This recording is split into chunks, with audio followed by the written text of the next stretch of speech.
Momento apenas com o Pai do Senhor. Amém, meus irmãos? Amém.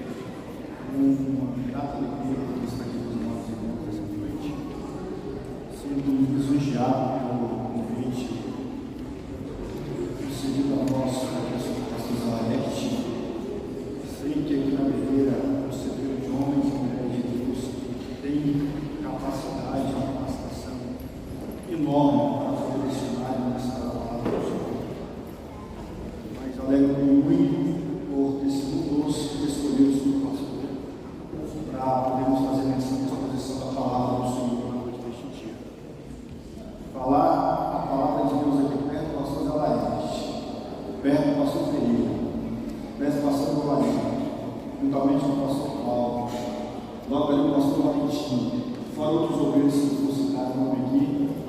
Deus tem muita misericórdia na nossa vida. Amém? Mas sem delongas, por gentileza, abra as nossas Bíblias. Apocalipse, capítulo número 11. Eu quero ler o texto-chave, o texto que é o fundamento dado ao livro de Apocalipse, capítulo número 11. Apocalipse, capítulo 11, versículo número 3, e diz assim: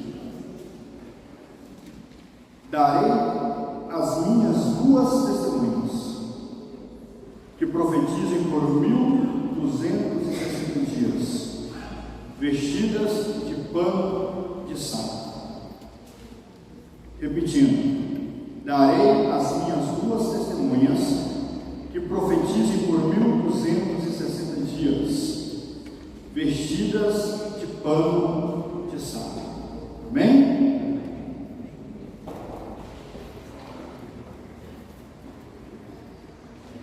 Pois bem, meus queridos irmãos, nós vemos aqui esse trecho de Apocalipse, capítulo número 11, versículo 3, que esse é o texto-chave do capítulo 11, cujo traz a referência relacionado a pessoas, no caso das duas testemunhas.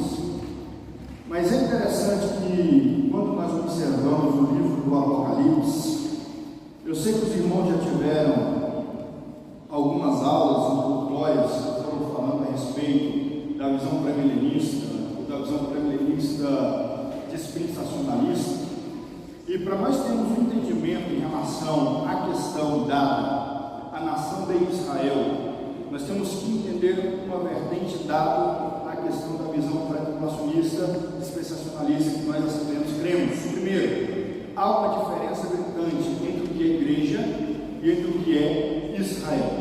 Quando fala-se a respeito de igreja e fala-se de Israel, nós temos que saber diferenciar o que é igreja e nós temos que saber diferenciar o que é a nação de Israel. Quando nós falamos em relação à igreja, o que seria a igreja? A igreja nada mais, nada menos é do que são todos aqueles que entregaram as suas vidas ao Senhor Jesus Cristo, também chamados hoje de cristão. Mas agora a pergunta é: o que é um israelita? O que é aqueles que nascem em Israel? É o povo descendente de Jacó. Nesse contexto se refere aos que, além de serem descendentes físicos de Jacó, também seguem uma religião. E qual a religião que eles seguem? A religião judaica.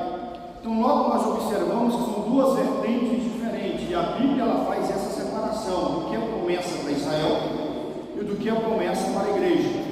E quando nós observamos em relação ainda, existe uma terceira categoria. E quais são essas categorias? As nações. E o que são as nações? São todos aqueles que não são judeus e nem pertencem à igreja. Ou seja, são considerados, são chamados, têm a nomenclatura de gentios. Então, quando nós paramos para entender a questão escatológica, nós temos que ter esse princípio de entendimento, essa divisão entre Israel e entre igreja. Por que eu estou falando sobre isso? Para que nós possamos entrar e compreender em relação à questão das duas testemunhas. Porque para nós entendermos essas duas testemunhas, nós temos que entender um contexto para podermos chegar em um denominador comum, para termos a ideia de quem sejam essas duas testemunhas. Se nós fôssemos elencarmos aqui, ou perguntarmos aqui na noite deste dia para alguns irmãos, ou para alguns obreiros ou pastores, eu tenho certeza que muitos já teriam as suas definições pré-determinadas em relação ao contexto de quem são as duas testemunhas. E quando nós observamos a respeito das duas testemunhas, é interessante nós tomarmos notas também, porque existe nos dias contemporâneos muita especulação em relação de quem sejam essas duas testemunhas. E quando nós falamos em relação de quem sejam essas duas testemunhas, é interessante, porque existe alguns dentre os adeptos da teologia do pacto, considerada os aliancistas, que não conseguem diferenciar a igreja de Israel, e acreditam serem dois cristãos, a igreja, as duas testemunhas.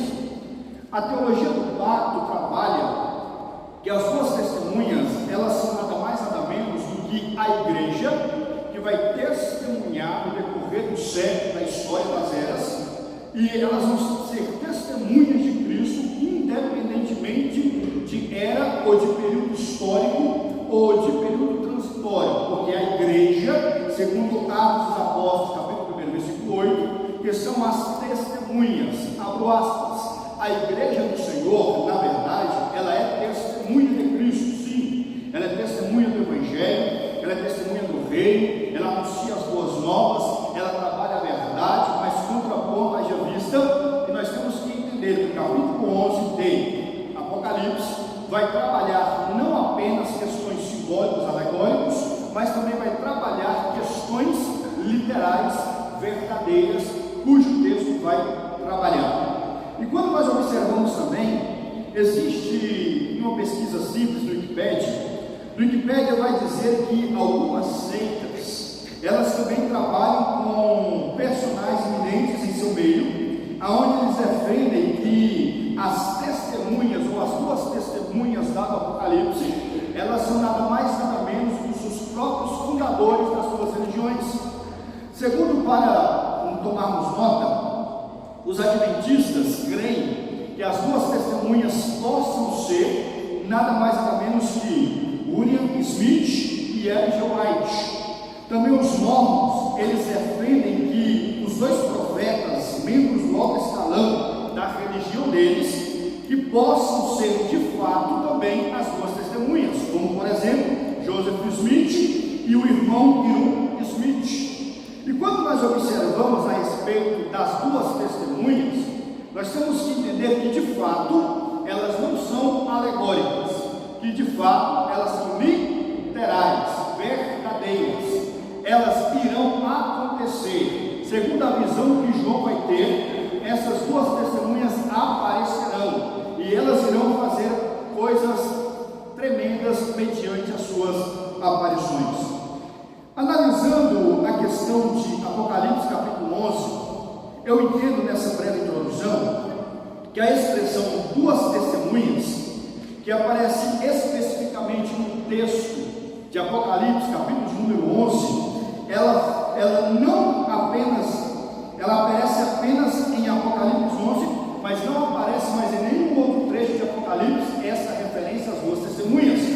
É bem verdade que, quando nós observamos a Bíblia, tanto no Novo Testamento quanto no Antigo Testamento, vai aparecer algumas expressões dado a testemunha. Mas quando nós tomamos nota em relação às duas testemunhas, essa expressão propriamente dita em Apocalipse 11, nós temos que entender que essa expressão é uma expressão grega. Porém, por ser uma expressão grega, ela traz uma questão de um hebraísmo, ou seja, uma expressão semítica que vai trabalhar o conceito hebraico. Por mais que seja uma expressão grega, por mais que o contexto é um contexto, podemos dizer, romano, por mais que impetrava a língua latina, no caso latim, mas o que prevalece é a cultura cujo é estabelecido pela pessoa de João, o evangelista.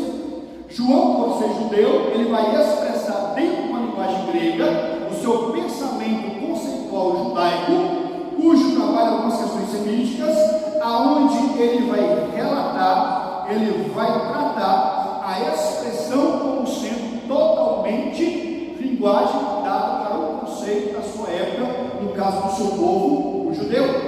É interessante quando nós observamos a respeito disso, Deuteronômio capítulo 17, versículo 6, tanto Deuteronômio capítulo 19, versículo 5, vai nos mostrar e nos recomendar a respeito de um concílio, aonde duas testemunhas ou três testemunhas eram que validavam a respeito de alguma acusação ou de alguma coisa que era pré-estabelecido para ser julgado. Então, logo no conceito judaico, as testemunhas para eles são de duas ou mais.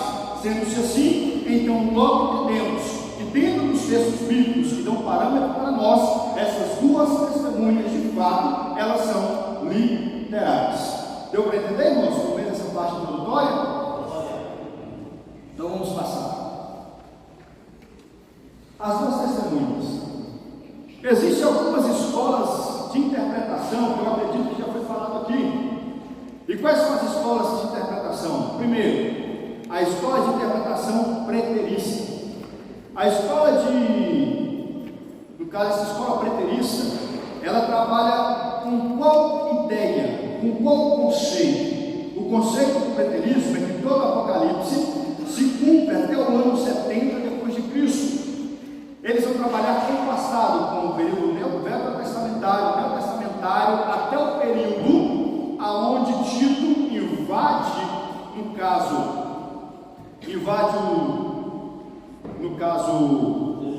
Jerusalém, e invade também, provavelmente dito, o templo. Invadindo Jerusalém e indo para o templo, diz a história que Tito vai fazer. Vai pegar a Torá, a lei, vai ir até o altar do templo, vai pegar uma prostituta, vai fazer uma orgia dentro daquele templo, e assim dizimando muitos israelitas, no caso judeus, e profanando o templo, no caso da casa do Senhor, na época daquele período. Então, quando nós observamos, os preteristas defendem a tese de que é apenas uma questão de mártires e profetas durante a história de Israel. Mas também existe a outra escola, a escola idealista. A escola idealista, elas trabalham o testemunho de fé durante as duas alianças. Eles defendem que é tanto o Antigo e o Novo Testamento. Eles trabalham com o Novo e a Velha Aliança, e assim sucessivamente. Os idealistas, eles gostam de trabalhar com quadros, aonde a igreja, no tocar das eras, elas tiveram as suas fundamentações, a sua importância no decorrer de testemunhar a respeito de Cristo. Mas também existe uma terceira, a continuista, ou por que não dizer a histórica. Ela defende qual a tese? O livro de Apocalipse está se cumprindo paralelamente à história, e para a igreja ela é paralela em todos os tempos. O que quer dizer? Ela trabalha que a igreja ela é testemunho viva, real, física, e que o livro do Apocalipse foi escrito para trazer esperança, para trazer um momento de paz, tranquilidade, e para todos verem que Cristo é vencedor e que a igreja também seria vencedora. Mas existe a quarta escola. E qual é essa quarta escola? A futurista. O que é a futurista? A escola futurista, ela vai trabalhar o livro de Apocalipse sendo-se dividido em três partes, a saber, primeiro, do capítulo 1, aonde vai dizer o Cristo glorificado, que significa as coisas que viste. Segunda parte do livro vai trabalhar as coisas que são, capítulo de número 3 ao capítulo de número 2 ao capítulo 3, aquilo que ocorreria nas igrejas da Ásia, ou da era das igrejas. E também vai trabalhar a terceira parte, as coisas que brevemente vão acontecer ou irão acontecer. Então logo nós entendemos que a visão futurista é a visão cujo nós cremos, assembleanos, e nós defendemos e acreditamos de forma dentro da sua literalidade e dentro dos símbolos e os tipos que a Bíblia nos apresenta, para termos uma interpretação mais sólida e uma interpretação mais coesa mediante os fatos apocalípticos e diante daquilo que nós cremos dado ao pré-milenismo. Amém? Esse aqui é o quadro que vamos apresentar na primeira parte do nosso estudo. Dentro da visão de João, as duas testemunhas vai trabalhar o capítulo 1, capítulo 11, versículo 1 ao versículo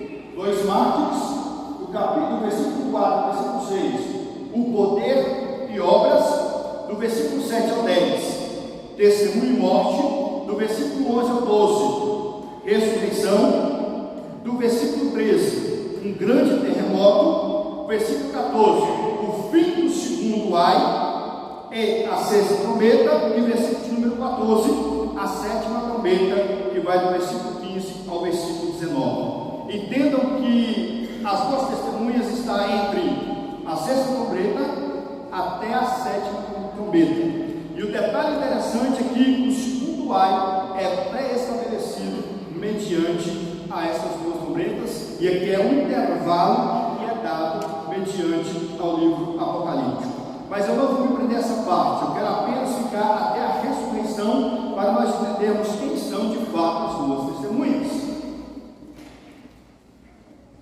As duas testemunhas, nós temos que fazer algumas perguntas. Isso aqui é uma pergunta simples para quem trabalha igual o pastor Ferreira, questão de hermenêutica e a parte exegética, que são perguntas que fazemos ao texto. Primeiro, quem são essas duas testemunhas? Quando surgirão? Onde aparecerão? O que eles farão? Como serão? E a última pergunta, por que elas virão?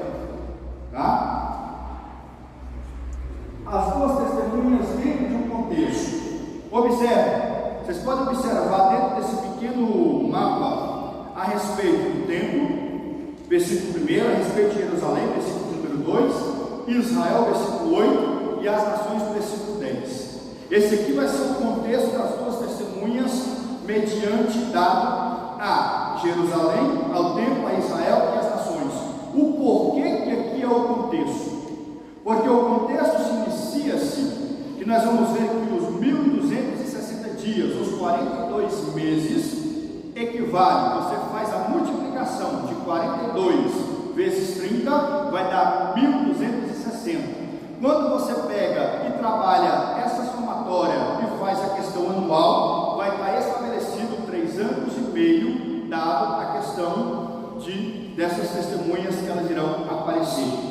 A questão da grande tribulação, ela tem aproximadamente 7 anos de durabilidade. 3 anos e meio são 3 anos e meio que são considerados de paz. E os outros 3 anos e meio muito caóticos e muito preocupante, aonde o anticristo vai se manifestar de forma verdadeira e real a sua face para com aqueles que irão estar na grande tribulação. Quando nós observamos a respeito do contexto das duas testemunhas, primeiro, a igreja ela não está presente. Aí alguém pode perguntar, mas como assim, evangelista, que a igreja não está presente? Quando nós olhamos o capítulo 4 de Apocalipse, existe uma expressão logo no começo do texto que diz assim: João, suba até aqui. E essa expressão que João tem, nada mais ou menos não é apenas uma visão, é um arrebatamento da igreja. O que a igreja está fazendo? A igreja está nas bodas do Cordeiro. E mediante as bodas do Cordeiro, a igreja está sendo julgada na questão do bema, não um julgamento propriamente dito de ser julgado para ser condenado, mas é a questão dos galardões para serem dados. E a igreja está nas bodas do Cordeiro, junto com o noivo, esperando este período para que possa ter a segunda volta de Cristo. Mediante a isso, o que? A grande tribulação. E quando vai se iniciar a grande tribulação? Quando o filho da perdição ele começar a ser manifestado. E quando vai haver a manifestação, por isso que entra a questão do templo, tem a sua importância para termos o entendimento que o templo tem que ser construído. E logo nós vemos que na cidade de onde? Jerusalém. E isso vai ter impacto aonde? Em Israel, e vai ter um impacto nas nações. Versículo de número 1 e versículo 2. Foi-me dado um caniço semelhante a uma vara, e também foi dito: levanta-te e vá medir o santuário de Deus, o altar nos que adoram no santuário, mas deixe de lado o ato exterior do santuário, não esse, porque esse ato foi dado aos gentios, que por 42 meses pisarão na cidade santa. Observe o detalhe.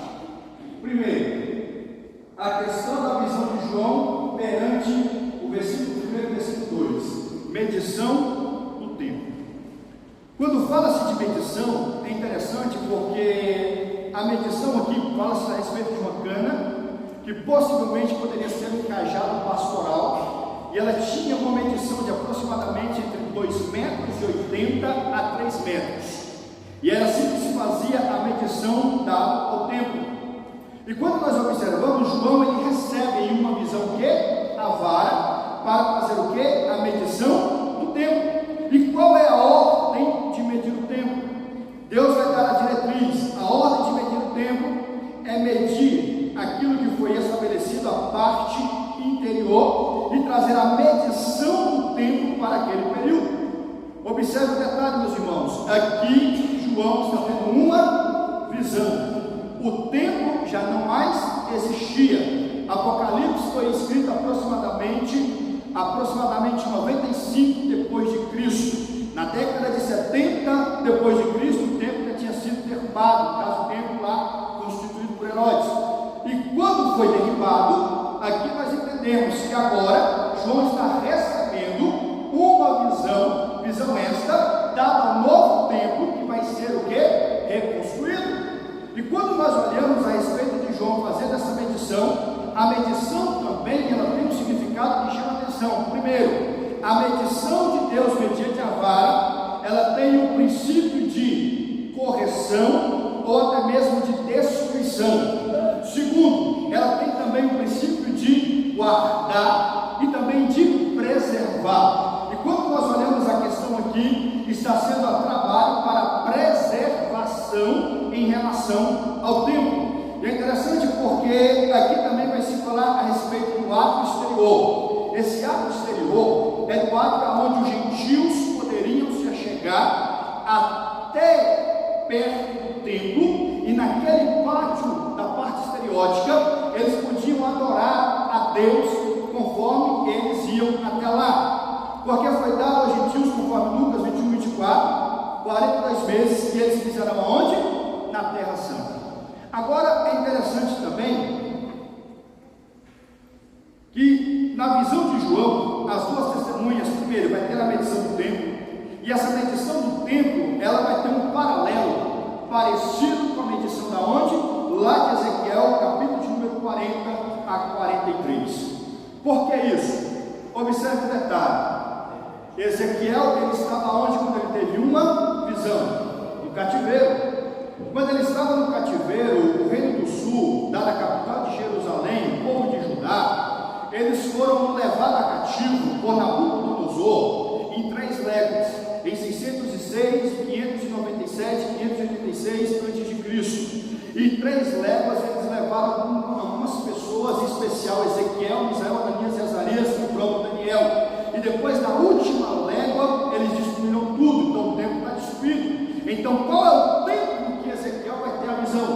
Qual é o tempo que Ezequiel vai ver? Qual a medição que ele vai fazer? Então Deus, no momento caótico, no momento de cativeiro, vai dar uma visão para Ezequiel. Então, em paralelo a João, no período tribulacional, em um período onde os judeus, eles estão, os israelitas, presenciando agora um fato diferente, aonde Deus, a grande tribulação, veio para julgar não apenas as nações, mas para corrigir, trazer um prumo para quem? Para a nação de Israel. Jerusalém e o templo foram destruídos no ano 70, como eu já mencionei, e a mensagem aqui, ela é de esperança para os primeiros leitores, que quando viessem ler, viessem ter o entendimento, que era algo futuro, que iria acontecer, mas que nós tivéssemos o quê? Esperança, porque vai se cumprir conforme aquilo que Deus determina. As duas testemunhas também, medição do tempo, e aqui, profecia sobre a reconstrução do templo em Jerusalém. Mateus, capítulo de número 24, versículo 15, e 2 Tessalonicenses, capítulo 2, versículo 4. Irmãos, alguém pode ler para nós, por favor, para nós ganharmos tempo? Mateus 24, 15, e 2 Tessalonicenses, capítulo 2, versículo 4. Quando, pois, vides que a abominação da desolação, de que falou santo. Quem lê, que entenda. 2 Tessalonicenses capítulo 2, por favor.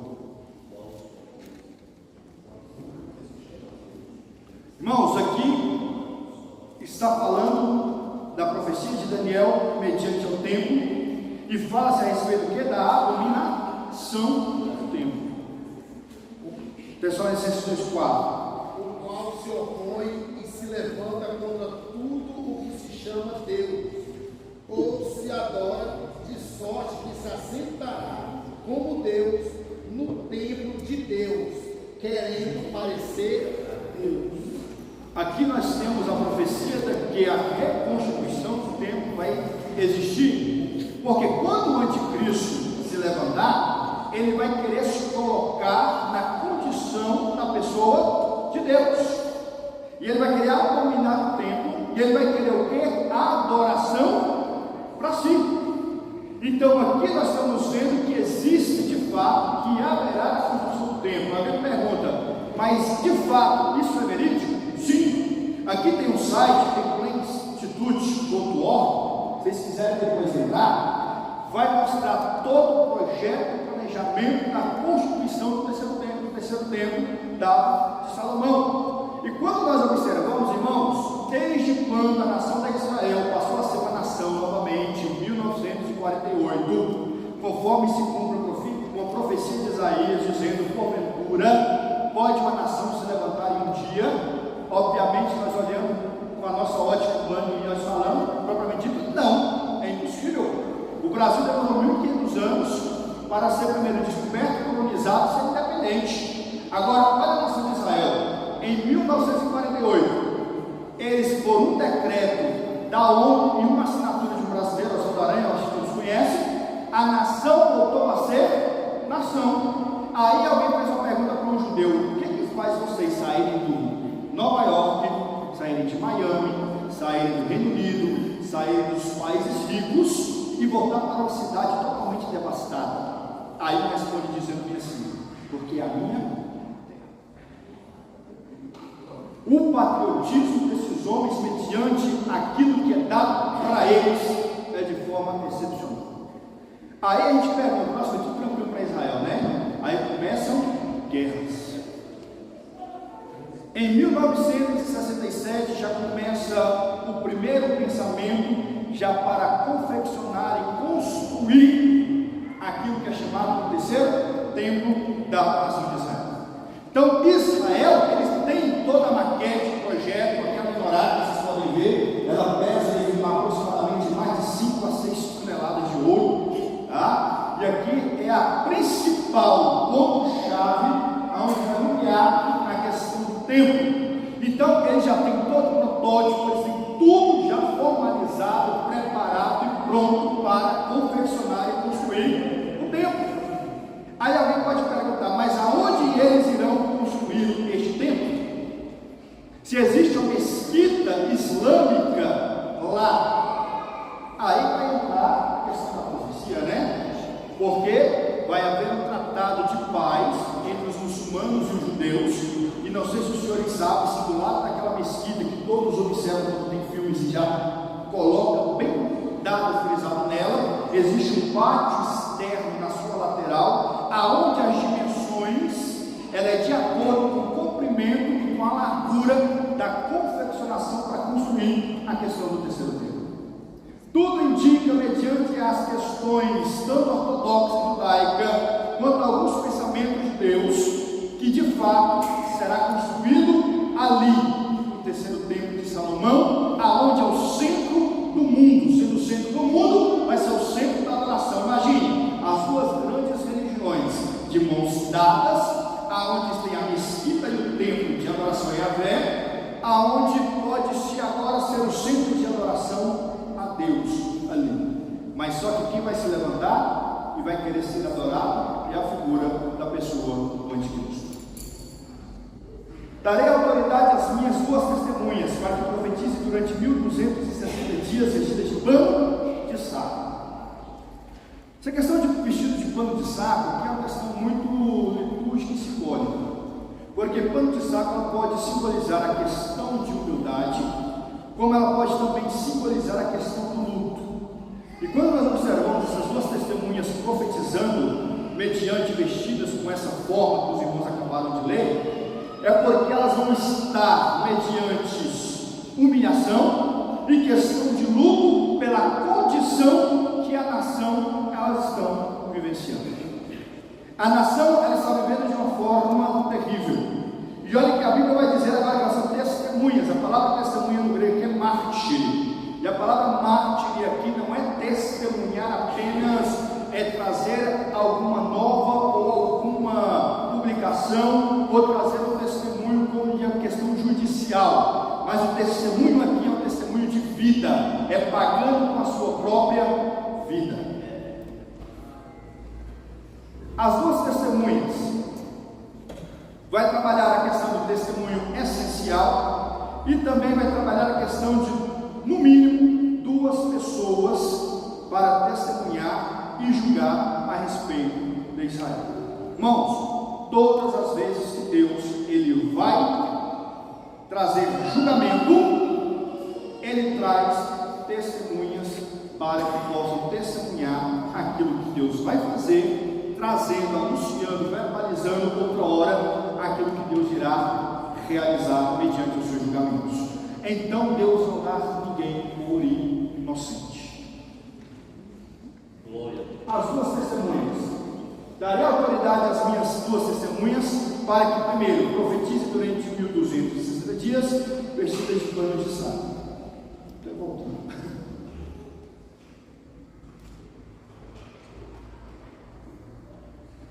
Segunda visão, são figuras proféticas, o período são de 3 anos e meio, estão vestidas de pano de saco. Salmo 30:11 fala sobre a humilhação. Versículo 4 a 6, são essas 2 oliveiras e os 2 candelabros que estão em pé diante do Senhor da terra. Se alguém pretende causar-lhes dano da boca dessas testemunhas, sai fogo e devora os inimigos. Sim. Se alguém pretender causar-lhes dano, certamente deve morrer. Elas têm autoridade para fechar o céu, para que não chova durante os dias em que profetizarem. Têm autoridade também sobre as águas, para transformá-las em sangue, bem como para ferir a terra com todo tipo de flagelos, tantas vezes quantas quiserem. Primeiro aqui, 2 oliveiras e 2 candelabros. Sai fogo da boca, fecha o céu para não chover, transforma a água em sangue e fere a terra com flagelos. Aqui nós vamos perceber que a palavra que essas 2 testemunhas têm são palavras, primeiro, quando fala de sair fogo, poder, elas trabalham a questão de poder e questão das obras. São palavras essas que vai ter poder dado por Deus mediante a presença do Espírito Santo, aonde eles vão testificar, testemunhar, falar, verbalizar, anunciar a respeito do único Deus verdadeiro que Israel tem. E quando observamos também, vai falar de 2 símbolos, as 2 oliveiras e os 2 candelabros. Zacarias capítulo número 4, e versículo de número 3, e versículo de número 11, versículo de número 14, vai tratar sobre essas 2 figuras. E por que nós temos que falar dessas figuras? Porque aqui está se falando de Josué e Zorobabel. Josué da linha sacerdotal, que trabalha a questão levítica, sacrifício. Zorobabel que estava na responsabilidade da incumbência da construção do templo. Então logo nós percebemos que as 2 oliveiras que se referem é a Zorobabel e a Josué. Logo entendemos no capítulo 11 de Apocalipse que as 2 testemunhas que são faladas, conforme é dado as 2 oliveiras e também os 2 candelabros, de forma algo literal e específica, conforme é dado a Zacarias 500 anos antes a respeito dessas 2 testemunhas. Aqui é para provar que existe a sua literalidade. E o que simbolizaria essa questão da oliveira? E o que simboliza a questão do candelabro? A oliveira vai trabalhar a questão da oliva. A oliva simboliza o quê? O azeite. O candelabro, ou chamado menorá, ela é o quê? Vai iluminar. É onde vai trabalhar o quê? O azeite que derrama no recipiente que é dado ao centro da menorá e vai abastecer vai o quê? Alimentar o fogo. Sendo-se assim, ela vai clarear, vai trazer luz. Logo entendemos que a palavra que essas testemunhas falarão a respeito de Deus é para clarear, é para trazer entendimento e para trazer luz no enegrecimento dado à nação de Israel. Então nós observamos aqui também que a oliva ela representa o azeite, a lâmpada traz uma representatividade de quem? Da pessoa do Espírito Santo de Deus. Aí alguém pode perguntar, mas vem cá, a igreja foi arrebatada, e quem tirou a igreja, arrebatou, foi o Espírito Santo. A pergunta é, o Espírito Santo estará na terra no período tribulacional? Uns vão dizer que sim, não, o Espírito Santo vai estar. Outros vão dizer não. Porque observe o detalhe, Jesus vai dizer, recebeis o meu Espírito, lá em Lucas 24, se não me engano, os frutos, o fruto do Espírito. Mas agora em Atos 1, 8, ficar em Jerusalém, Samaria e na Judéia, para que nós sejamos revestidos de poder. Pergunta, o Espírito Santo estará na terra no período tribulacional? Quando nós olhamos para o Espírito Santo que fala que quando a igreja é arrebatada, o Espírito Santo ele é tirado. Eu abro um parênteses aqui para desmistificar isso, isso é um mito, tá, irmãos? O Espírito Santo ele não é tirado.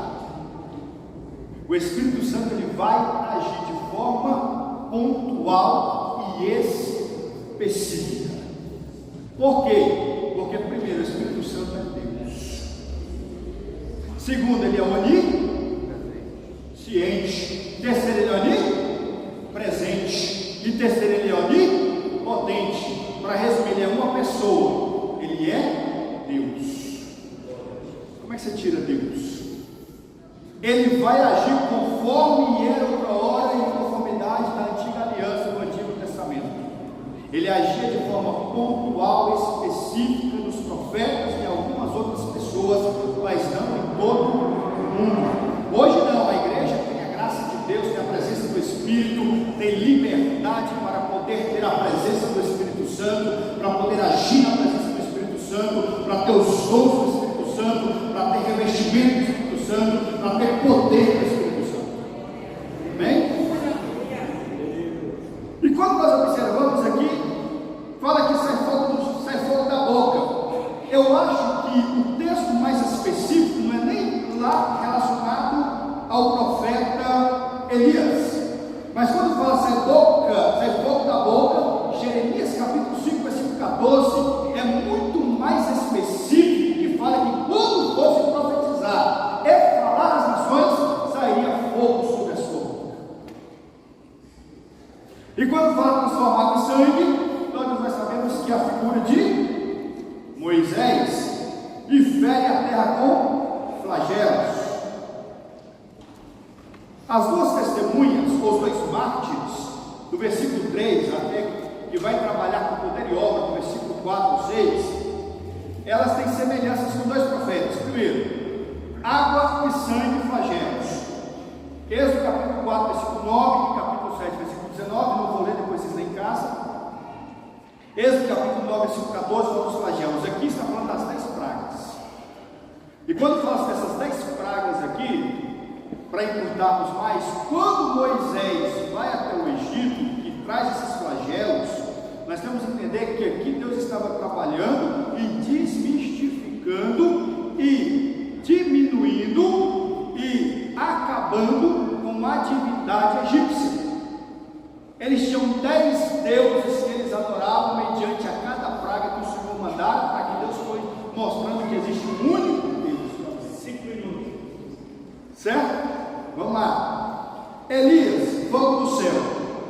Quando fala desse fogo do céu, aqui é quando o rei lá em Samaria, ele sofre um pequeno acidente, e quando sofre um pequeno acidente, ele vai clamar quem? Os deuses de Baal. E quando clama os deuses de Baal, a Aí o profeta Elias fica a saber e manda dizer para o rei que ele não vai se recuperar, que ele vai morrer. Aí vem, manda uma comitiva de 50 homens, mais um soldado, lá o chefe da guarda. E quando o chefe da guarda chega, se eu sou homem de Deus de verdade, então desça fogo do céu e consuma vocês. Isso por 2 vezes. Na terceira, o outro mais esperto. O outro chegou e falou assim: ó, me prostrei, o senhor é homem de Deus, e eu sou teu servo, poupe os meus homens assim como a mim, e vamos até o meu rei. Aí o anjo fala: pode descer. Ele desce, e quando chega, tem um diálogo com o rei, na cara do rei ele fala: você vai. Por quê? Porque o único Deus verdadeiro, Yahvé, Deus da nação de Israel. Irmão, abre parênteses, não existe outro Deus além do nosso. Se você está procurando outro aí fora, me perdoe, é engodo, é utopia, é mentira. O único Deus verdadeiro é aquele Deus que se E o outro episódio ele fala: tranca tudo segundo a minha palavra, porque cuja face eu estou. Eita glória! Primeiro, não é só por causa da minha palavra, porque eu estou na face daquele que é tudo. Não vai chover. Testemunho de morte. Quando tiver então concluído o testemunho, devem dar a besta que surge do abismo. Essa besta é o anticristo, e os seus cadáveres ficarão atirados na praça, para ganharmos tempo. Aqui nós vamos ver que a besta vai subir, vai vencer e matar as testemunhas. O corpo dessas testemunhas vão ficar expostos durante 3 dias e meio. Durante esses 3 dias e meio, a Bíblia fala que eles vão estar em um lugar chamado de Sodoma e Egito, aonde Cristo foi crucificado. Vocês vão ver que não dá o nome de Jerusalém. Cristo foi crucificado aonde? Jerusalém. Por que Sodoma? Representa o pecado. Porque o Egito, escravidão. Logo a nação está nesse estágio pecaminoso, escravizado. As testemunhas vêm para testemunhar o único Deus verdadeiro, o Deus de Israel, para Israel ter o conhecimento de que esse Deus é Deus verdadeiro. Agora nós vamos ser mortos pelo que o anticristo, que vai se manifestar de fato, manifestando. Israel abrirá os seus olhos e vão ver que de fato aquele não é o Messias. Não sei se vocês já leram em Apocalipse, que fala sobre 2 cavaleiros brancos. Quem já leu aqui? Um traz um dardo, uma flecha, e o outro vem com uma espada. Na nossa linha de pensamento, esses 2 cavaleiros é Deus, sim ou não? Capítulo 6, Anticristo, capítulo 19, Jesus Cristo. Capítulo 6, o exemplo fácil para fazer a diferença. Um vem com a flecha. Efésios fala que o Senhor vai nos livrar das flechas e dos dardos inflamáveis do inimigo. Símbolo, anticristo. E agora a espada, simboliza o quê? A palavra, Cristo Jesus, o nosso Senhor. E chamada espiritualmente Jerusalém. Muitos contemplarão os cadáveres por 3 dias e meio e não permitirão que sejam sepultados, virão ficar alegres, realizarão festas. Por quê? Porque os moradores da terra se sentiam atormentados. Nós finalizamos agora essa primeira parte. Mas depois de 3 dias e meio, entrou neles o Espírito Divino vindo da parte de Deus, e eles ergueram em pé, e aqueles que o viram ficaram com muito medo, e as 2 testemunhas ouviram a voz forte vinda do céu, dizendo: subo para cá. Abro aspas, paralelo. Capítulo 4, versículo 11, versículo 12. Versículo 11 e 12. O que é que Deus fala para João? Sobe aqui. Agora está dizendo: venham para cá, vão ser arrebatadas. E termina por aqui. Quem são as 2 testemunhas? Nós vamos bater no ponto central da temática que eu proposta para ser trabalhada nessa noite. Quem são as 2 testemunhas que de fato o Apocalipse trabalha, o livro do Apocalipse, na visão de João, nos traz? Eu sei que se nós formos aqui elencar todas as formas de pensamento que existe dentro da cultura judaica, fora da cultura judaica, dentro das questões de seitas, fora das seitas, e dentro do consenso das visões do segmento cristão evangélico, nós vamos ter uma gama de definições, de linhas de pensamentos, para poder tentar chegar a um consenso. Mas eu separei algumas que são consideradas as mais especuladas e as que são mais debatidas e que são mais discutidas em relação a pessoas dessas duas testemunhas. Logo, a pergunta é: poderia ser o profeta Elias?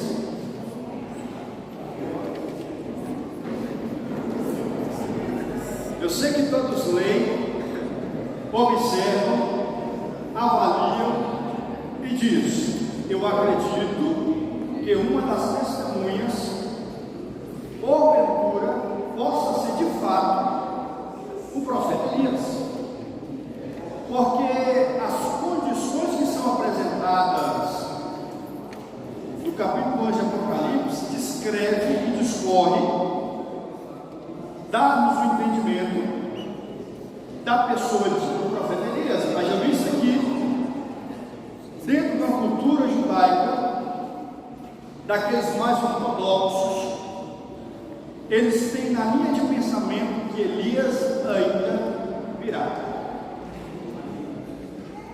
Mas quando nós olhamos para a Bíblia, porque aqui eu não vou responder, quem vai responder a própria palavra de Deus, porque é a Bíblia que vai nos trazer a resposta. Pode ser o profeta Elias? Primeiro, Elias viria proclamando a chegada do reino de Deus, a justiça de Deus, o fogo de Deus, e prepararia o caminho para que a misericórdia de Deus se manifestasse. E quando nós olhamos para o profeta Malaquias capítulo 4, versículo 4 a 6, ele vai dizer bem assim: lembrai-vos da lei de Moisés, meu servo, o qual lhe mandei em Horebe para todo Israel, e que são os seus estatutos e juízos. Lembrai da lei. Eis que eu vos envio o profeta Elias. Ora, o profeta Elias, nesse contexto, ele já não se encontrava mais.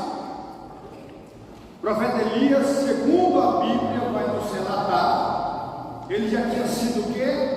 Levado, assunto, transladado, ou na carruagem de fogo, para onde? Para o céu.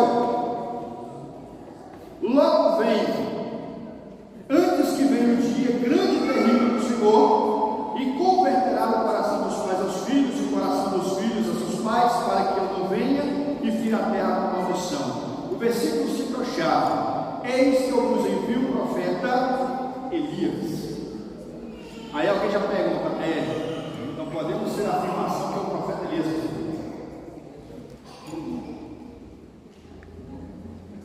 Quando o Senhor Jesus explicou esta profecia de Malaquias, que nós acabamos de ler, Jesus ele vai clarear a profecia de Malaquias, falando assim: ficou claro aos discípulos que tratava de João Batista, que veio no impeto da pessoa de Elias. Abra um parênteses aqui: não é que Elias encarnou, longe disso, pelo amor de Deus.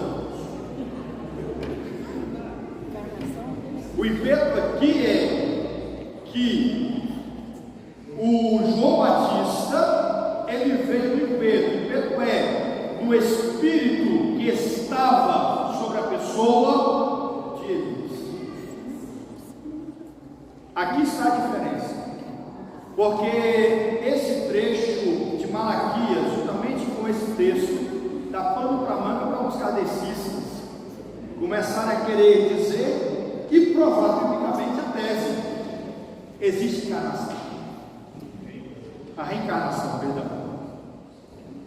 Mas só que quando nós lemos os textos e começamos a observar, não é a pessoa de Elias, mas é o espírito que estava sobre a pessoa de Elias. É totalmente diferente. Mateus 17,13 diz: então entenderam os discípulos que lhes falava a respeito de quem? Não sou eu que estou dizendo, é a Bíblia que está falando. Qualquer coisa vocês vão brigar comigo. Quando o próprio João Batista foi questionado se ele era o Elias, qual foi a resposta de João Batista? Não. Mas quem testificou que era o Espírito de Elias que estava sobre João? Cristo Jesus. Mas quando disseram, você é o Elias? Não, eu não sou Elias, eu sou João Batista. Nada mais, nada menos, só apenas aquilo que Isaías falou, eu sou a voz que clama no deserto. João 1, 19, 21. E este foi o testemunho de João Batista quando os judeus lhe enviaram de Jerusalém sacerdotes e levitas para que lhe perguntassem, quem és tu? Dado a isso, pergunta para Elias. Entra na questão da tradição judaica, dado o pensamento do Elias que há de vir. Ele, pois, confessou, eu não, cadê os levitas, quem és tu? Ele, pois, confessou, e não negou, sim, confessou, eu não sou o Cristo. Ao que lhe perguntaram, pois, quem? És tu Elias? Respondeu ele, não sou. És tu profeta? E respondeu, não. Então logo nós entendemos que isso é a prova contra a ideia de, como falei, reencarnação, e é a favor da doutrina de que características de Elias, elas são atribuídas e elas são vistas na pessoa de quem? De João Batista. Como por exemplo, Marcos 9, 23 vai dizer, digo-vos porém que Elias já veio e fizeram tudo o que quiseram, como dele está escrito. Quais as características? Elias, no sentido tocante do Espírito de Elias veio sobre João, e quais as características de Elias são encontradas em João Batista? Primeiro, João inaugurou uma nova etapa de revelações divinas. Segundo, João falava duramente sobre pecado, sobre culpa. E terceiro, João foi temido pelos governantes por sua ousadia. Características: quem era chamado de perturbador em Israel? Elias. Os reis temiam a pessoa de Elias, tanto que até os soldados, como eu falei aqui outra hora, tinham respeito pelo profeta Elias. Por quê? Porque viam que existia um Deus na vida de Elias. Também João falava duramente. Da mesma forma, a pessoa de Elias, ele falava duramente, veementemente, ferrenhamente contra todo tipo de apostasia que havia na nação de Israel. E também inaugurou outras questões e revelações divinas, assim também como o profeta Elias. Segundo, poderia ser Moisés. Olha que essa daqui tem muitas pessoas que defendem de forma ferrenha que Moisés de fato é uma das testemunhas. Mas vamos observar o que a Bíblia vai dizer. Livro de Deuteronômio, capítulo 34, 12, vai dizer que e Moisés morreu ali, conforme o quê? Moisés o quê? Morreu. Conforme a vontade de Deus. Opa, temos um pequeno agravante aqui. Moisés morreu. Hebreus capítulo 9, versículo 27 vai dizer: o homem é destinado a morrer única, depois disso segue o quê? Aí alguém vem me diz assim: mas também, então a vida é história. A viúva de Naim, a viúva lá que residia em Naim, o filho dela morreu. A Bíblia vai dizer também que Lázaro morreu. O que é que o senhor tem a me dizer sobre isso? Há uma contradição? Não. Aqui nós temos que observar um detalhe específico. Quem foi o agente? Cristo. Quem realizou o milagre? Jesus. Quem é o dono da vida? Quem tira?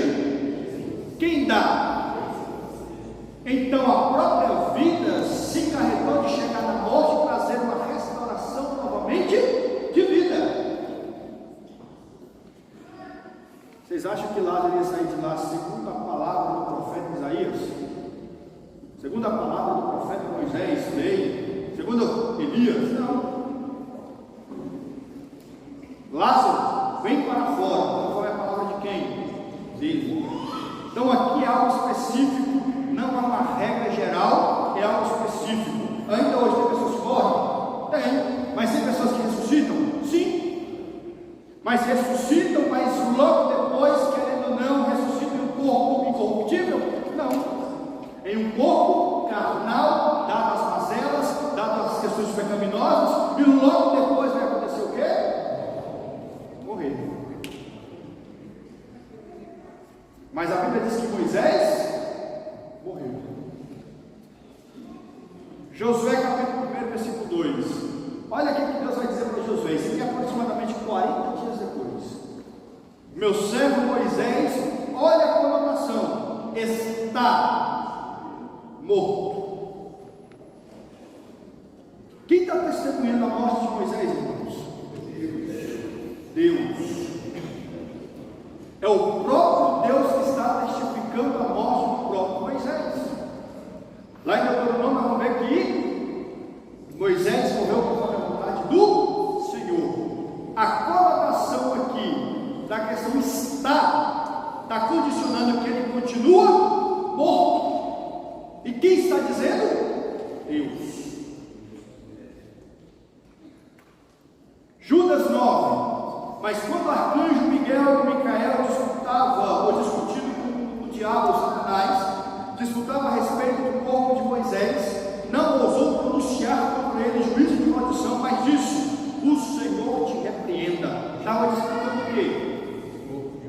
O corpo de Moisés. Ora, se era o corpo, logo entendemos que Moisés ele está o quê? Morto. Agora eu pergunto, a sepultura de Moisés é outra situação.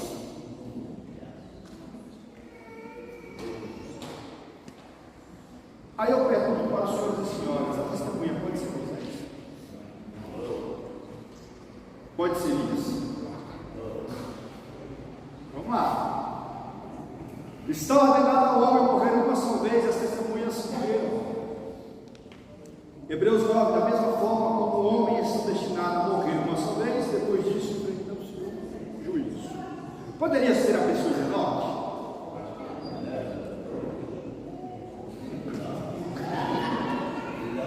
A Bíblia vai dizer que Enoque foi o quê? Tomado para não provar, não ver o quê?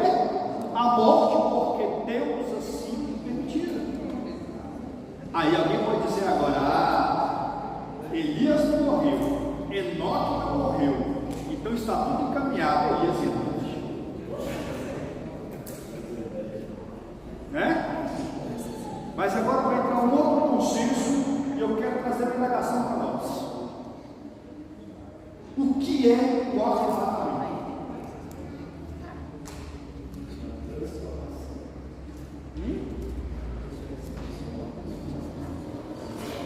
O arrebatamento não é uma autorização à presença da carne no mundo espiritual.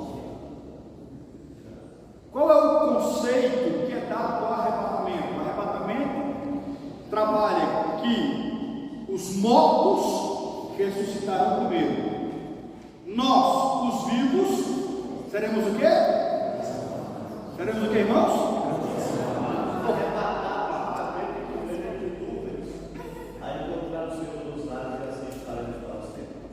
Para sempre o Senhor. Seremos transformados. Aqui é uma metamorfose, né? É uma transformação. Aí agora vem a pergunta: se Deus toma Enoque para si, para não provar da morte, e trabalha Elias e Enoque como sendo tipos estes do Antigo Testamento para simbolizar ou para nos mostrar, tipificar o arrebatamento da igreja mais à frente, qual é a necessidade desses homens? Penso eu, acredito eu, que eles não estão no seu corpo físico, verdadeiro, corruptível, conforme a Bíblia vai dizer que o corpo de Elias era sujeito das paixões infames, conforme a nossa. No céu não é pecado, irmão? Deus, ele é o quê? Santo. Por que seria Enoque e Elias? Vamos lá. Arrebatamento, morte e ressurreição instantâneos. 1 Coríntios capítulo 15, versículos 50 a 53 vai dizer assim: irmãos, eu lhes declaro que carne e sangue não poderá herdar o reino de Deus, nem o que é perecível pode herdar o imperecível. Eis que eu lhes digo um mistério: nem todos o viremos, mas todos seremos transformados no momento do abrir e fechar de olhos, ao som da última trombeta, pois a trombeta soará, os mortos ressuscitarão o quê? Incorruptíveis, e nós, os que estamos vivos, seremos o quê? Transformados, pois é necessário que aquilo que é corruptível se revista do quê? Da incorruptibilidade, e aquilo que é mortal se revista de quê? Da imortalidade. Pergunto: qual a necessidade de pessoas que foram levadas para Deus de forma corruptível, agora para em forma incorruptível, de corpo em pecado, corpo glorificado, de um corpo outrora sujeito à morte, agora um corpo não sujeito à morte, voltar?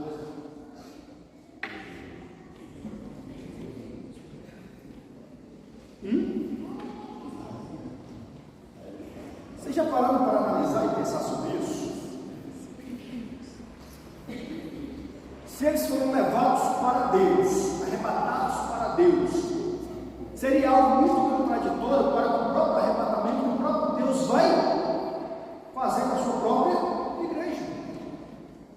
Então logo entendemos que nem Moisés, porque Moisés morreu, não existe a volta dos confortos. Enoque e Elias, porque Enoque e Elias eles estão agora em corpo transformado. Aí a pergunta é: tudo bem, olha, perceba que Paulo apresenta duas classes de crentes que se tornarão com Cristo: mortos e vivos. 1 Coríntios 15, 52: no momento do abrir e fechar de olhos, ao som da última trombeta, pois a trombeta soará, os mortos ressuscitarão incorruptíveis e nós seremos. Aí a pergunta é: então nós podemos se destransformar?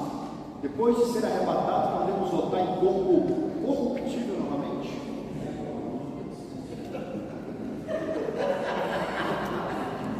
Vocês estão entendendo? Vamos lá. Perceba a necessidade dos vivos que somem arrebatados, como Enoque e Elias, precisam de quê? Uma nova natureza. Eles não subiriam se não tivesse a natureza transformada. Aqui está o detalhe, irmãos. Não tem como ser arrebatado, ser trasladado, ser levado para morar com Deus, se a natureza não tiver sido transformada. Eu abro um parênteses aqui para nós, igreja. Nós, igreja, hoje nós estamos num processo de transformação da nossa natureza. Outra hora nós éramos filhos da perdição. Outra hora nós estávamos desgarrados como ovelhas, mas graças a Deus nós estamos indo, caminhando de forma muitas vezes lenta, mas tendo a natureza transformada pela presença de Deus a cada dia. E digo para você: não desista, não retroceda, não desista. Permaneça em sempre viver. O poder do pecado não está sobre você com paz. O poder que está sobre você é o poder do Espírito Santo de Deus. Vamos lá. Glória a Deus. Precisa de uma natureza imortal para estar com Deus. Agora eu pergunto: como morrerão aqueles que se tornaram imortais? Então logo não foram transformados. Pois é necessário que aquilo que é corruptível se revista de incorruptibilidade, e aquilo que é mortal se revista da imortalidade. Logo não podem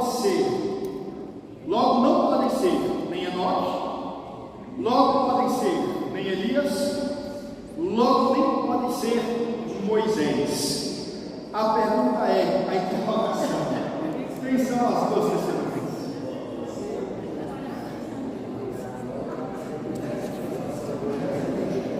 Eita glória!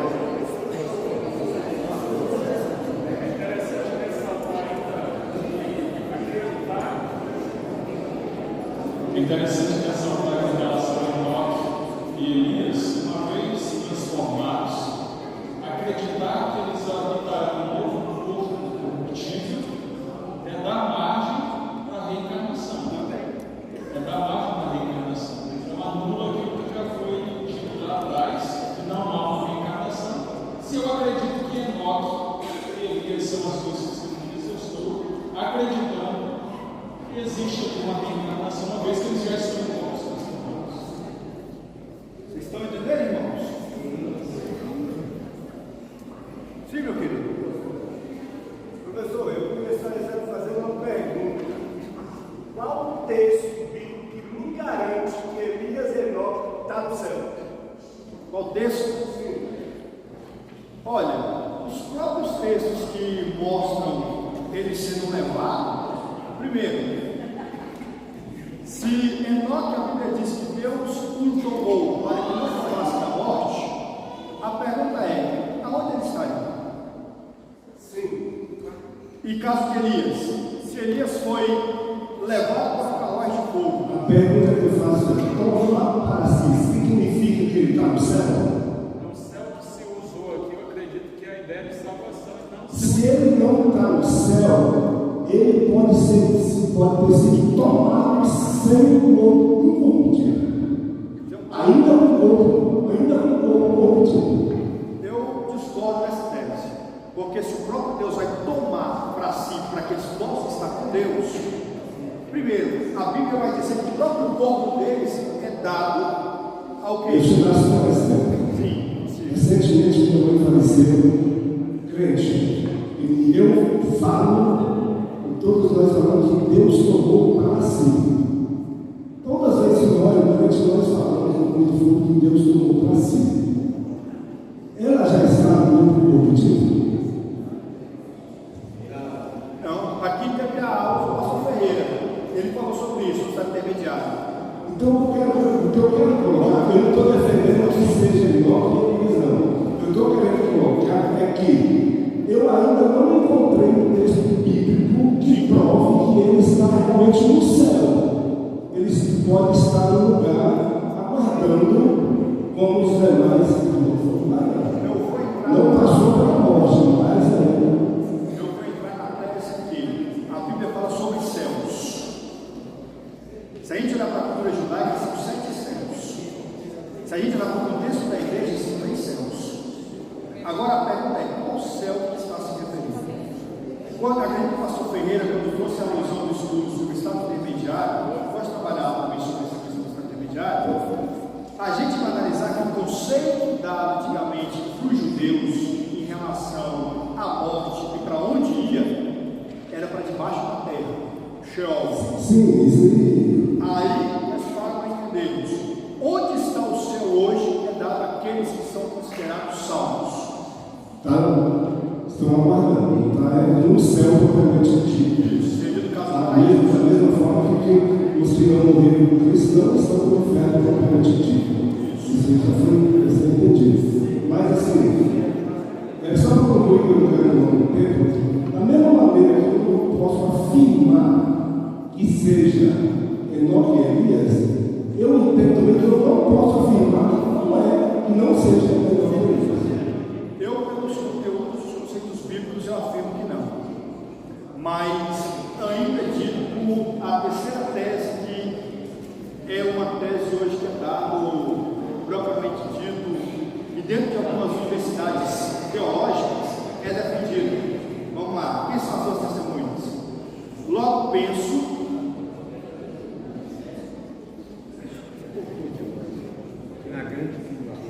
que na grande tribulação Deus vai levantar 2 profetas dentre os pregadores do Evangelho do Reino. Serão 2 judeus cheios de poder e autoridade, anunciarão a mensagem do juízo, com o mesmo poder e operação de maravilhas, assim como os dois grandes homens de Deus, a saber, Moisés, que converteu as águas em sangue, Êxodo capítulo 7, versículo 19, e Elias, que fechou os céus para que não chovesse, e ambos estiveram com Jesus no monte da transfiguração, ambos tiveram seus ministérios interrompidos. Ponto. Penso, acredito, e é uma coisa que não é defendida apenas por mim, mas por muitos seminaristas hoje, que as duas testemunhas que vão se levantar, porque quando se fala em relação à profecia, ela pode ter dupla referência. E como nós podemos entender sobre essa dupla referência dada à questão profética? Lembram que pensavam que João Batista poderia ser Elias, mas depois logo ele pegou e disse que não era Elias. Mas nós vimos similaridades dado o testemunho e a forma que Elias, como era João Batista, trabalhava mediante ao ofício de profecia ou de profeta. Então logo entendo, penso que as duas testemunhas são dois judeus que no período tribulacional Deus vai levantando esses dois homens similares, com ministérios profícuos, parecidos similarmente com quem? Com o ministério de Elias e com o ministério de Moisés. Por que um ministério similar? Porque João marcou, porque Elias e porque a pessoa de Moisés por si só, eles não fariam nada.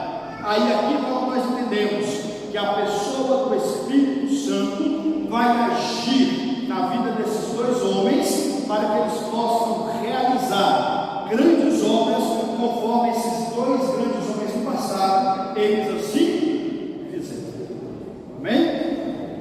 Espero ter trazido entendimento dos irmãos e finalizo por aqui, que as horas ali já nos avançaram, e passo para